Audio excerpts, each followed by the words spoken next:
ঢাকা থেকে premier league শেষ করে নিজ শহরে ফিরছিলেন জাতীয় দলের ক্রিকেটার নাইম হাসান। শুক্রবার রাত ১২টায় অটোরিকশায় চট্টগ্রাম নগরীর লালখান বাজারের ফ্লাইওভারের মুখে পৌঁছালে পুলিশের রাত্রিকালীন টহল টিম নাইম হাসানের সিএনজি থামায়। এ সময় ক্রিকেটার পরিচয় দেওয়ার পরও কোনো কথা না শুনে তাকে জোরপূর্বক সিএনজিতে তোলার চেষ্টা করা হয়।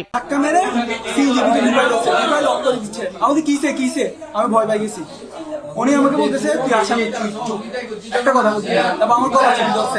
আমি বলছি আমি ন্যাশনাল টিমের প্লেয়ার, তারপর আমি টেস্ট খেলি, এগুলো সবকিছু বলছি, শুনে নাই। ভাইয়ারা কি করে প্রায় 100 মানুষের মতন ছিল, সবাই পরিচয় দিচ্ছে, তাও গলা চেপে ধরে আমাকে নিয়ে আসছে। নাইমের অভিযোগ, এ সময় পাইপ ও লাঠি দিয়ে নির্মমভাবে আঘাত করা হয় তাকে। থানা আনার পরও চরম হেনস্থার মুখে পড়তে হয় জাতীয় দলের এই ক্রিকেটারকে। জাতীয় দলের ক্রিকেটারের সঙ্গে আইনশৃঙ্খলা রক্ষাকারী বাহিনীর এমন আচরণে ক্ষুব্ধ নাইমের পরিবারের সদস্যরা।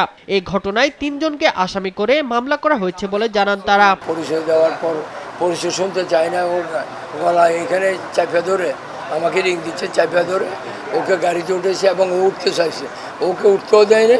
ও ইয়া করে বাইরে বেরিয়ে চলে এসছে, বেরিয়েছে। ও মনে করছে ওকে কোনো গানে হয়তো হাইজ্যাক করতেছে। ওর এখানে, তারপর কোমরের এখানে, তারপরে এখানে পায়ের এখানে পাইপ দিয়ে মারছে, লাঠি দিয়ে মারছে। আমি এটা নিয়ে বিচার চাই। আপনি তো মামলা করেছেন? হ্যাঁ, আমি মামলা করেছি।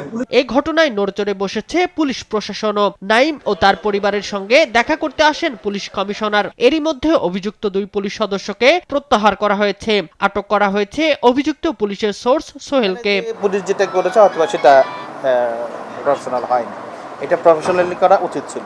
এই ধরনের আনপ্রফেশনাল কাজের জন্য চট্টগ্রাম মেট্রোপলিটন পুলিশের যে কোনো সদস্য জড়িত কাউকেই মার্সি করা হবে না। ঘটনার পরপরই তৎপরতা দেখায় বিসিবি। প্রশাসন ও উচ্চপদস্থ কর্মকর্তাদের সঙ্গে কথা বলে সুষ্ঠু বিচারের আশ্বাস দিয়েছেন বিসিবি সভাপতি তামিম ইকবাল। তামিম ও মুশফিকুর রহিম সহ অনেকে সামাজিক যোগাযোগ মাধ্যমে ন্যাক্কারজনক ঘটনার তীব্র নিন্দা ও দোষীদের দৃষ্টান্তমূলক শাস্তির দাবি করেছেন। শামীম হোসেন, নিউজ ডেস্ক, দেশ টিভি।